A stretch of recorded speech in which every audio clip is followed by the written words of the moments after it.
Oke, assalamualaikum Febri. Waalaikumsalam. Selamat pagi, gimana sehat?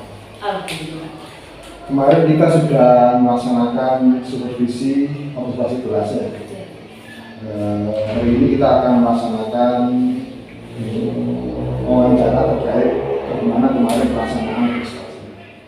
Beberapa hal mungkin Bu Febri bisa ceritakan terkait kegiatan pembelajaran di kelas, dan mungkin nanti Bu Febri bisa cerita hambatan atau kendala yang ada di kelas. Kemudian mungkin nanti bisa juga cerita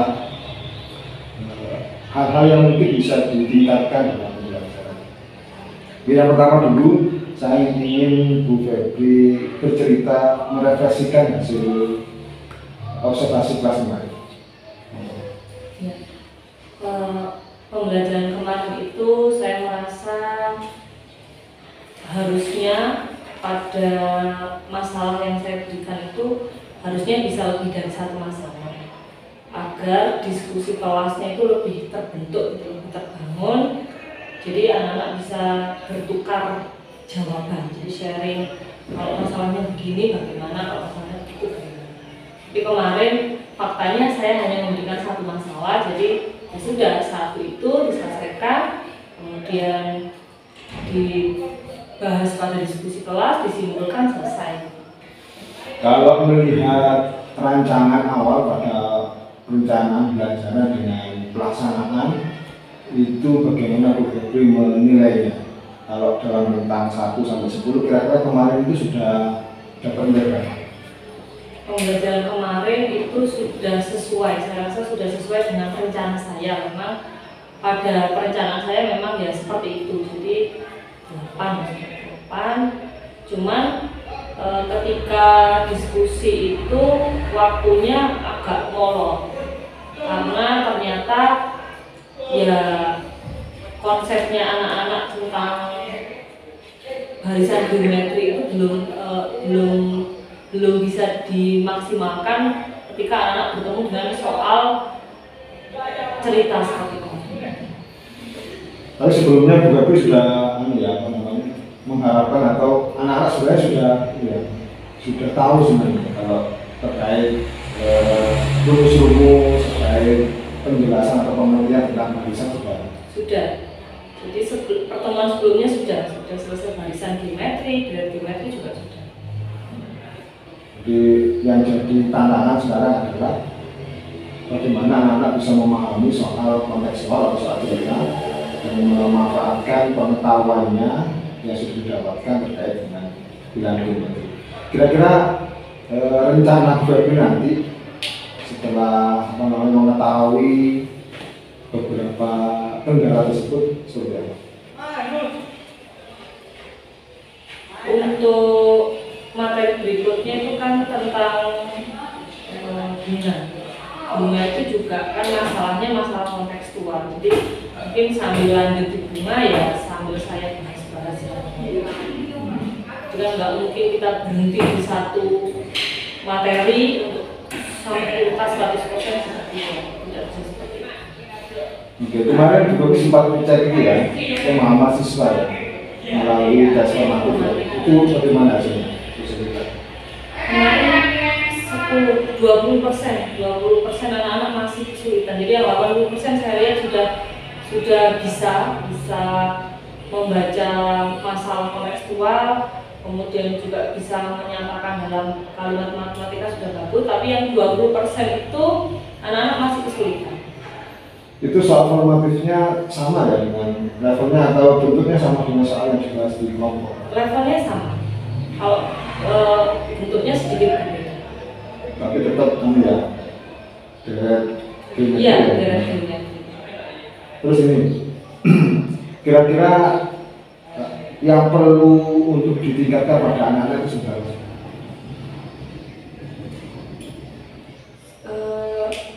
Anak-anak hanya perlu latihan lebih banyak. Iya, untuk memahami masalah kontekstual itu anak-anak hanya perlu latihan lebih banyak dengan lebih banyak model soal.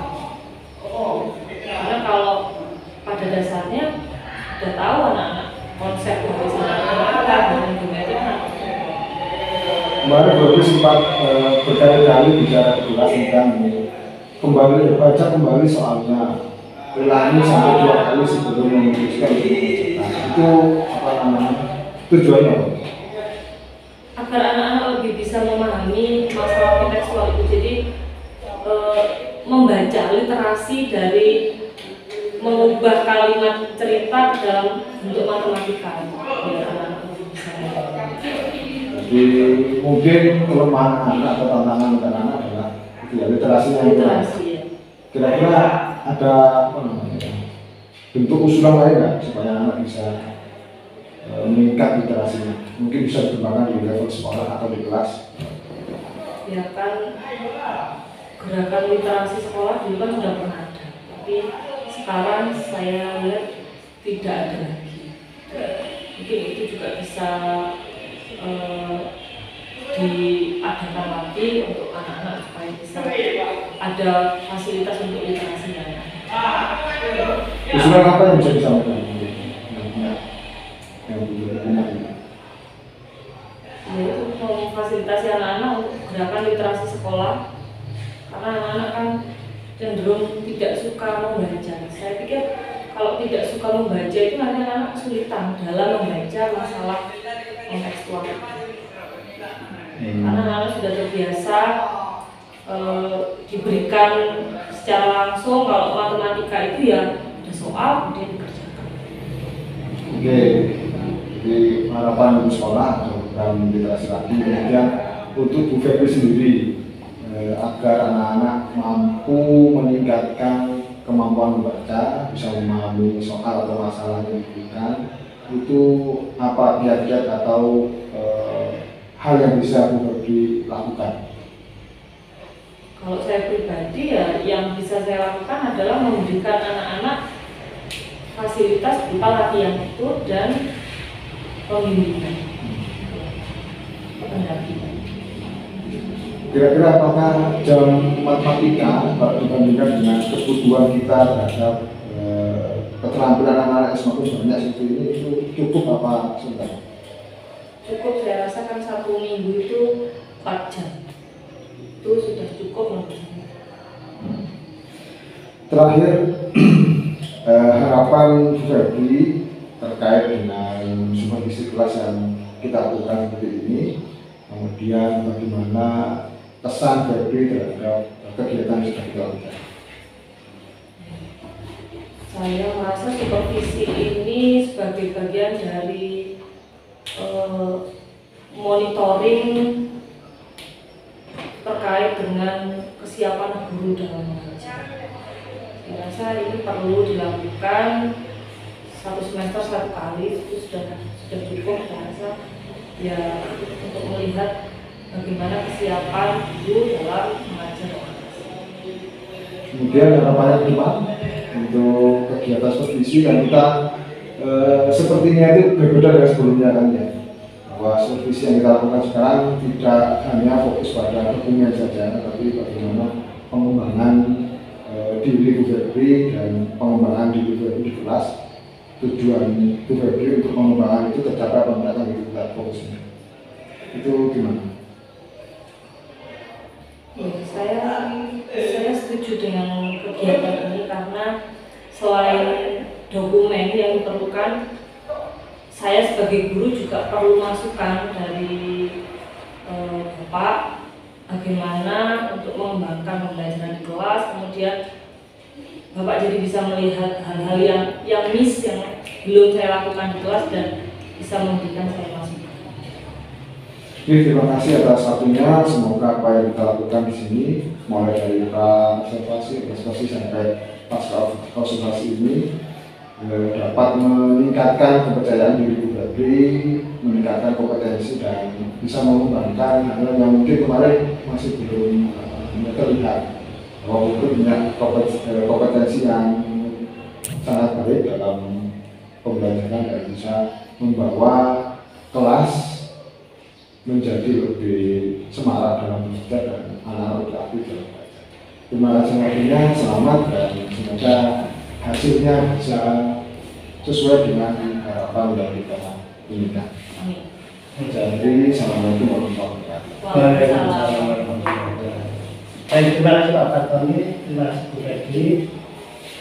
Sebenarnya kan kaitannya dengan saya juga melihat hanya ini mengamati Pak Fatoni melakukan supervisi. Jadi sekarang itu ada supervisi, kalau dulu supervisi saja gitu ya. Nah sekarang mulai dengan pola coaching. Jadi yang itu menggali potensinya guru sendiri ya, observasi. Jadi untuk mengurangi ketakutan guru pada saat disupervisi oleh atasan, selama ini masih banyak yang seperti itu. Sehingga kalau ini tadi sudah kondisi yang di baik pra maupun saat observasi, kemudian pada saat pasca sekarang panjenengan juga relax, gak perlu ada ketakutan. Saya lihat juga nyantai, Pak Fatoni juga melemparkan beberapa pertanyaan yang berkaitan dengan pasca observasinya, itu juga dengan tataran yang bagus sudah. Semuanya intinya ingin menggali potensinya panjenengan selaku guru, Bu Febri. Jadi supervisi itu sudah tidak lagi untuk mengamati untuk mencari kesalahan guru, tapi untuk mengembangkan potensinya guru sebenarnya. Justru itu yang terpenting kuncinya. Terima kasih Pak Fat, sudah berjalan dengan bagus secara menyeluruh. Hal penting juga sudah tadi. Kan materinya matematika, tapi saya banyak mendengar ceritanya Pak Fat, banyak mendengar ceritanya teman DPD lain yang juga jurusan matematika. Banyak cara untuk menyenangkan murid menyukai matematika. Nanti silakan dilanjut sharing lagi dengan teman sejawat di kesempatan ini. Terima kasih Bapak. Terima kasih Bu Febri. Bapak semuanya. Terima kasih Bu Febri.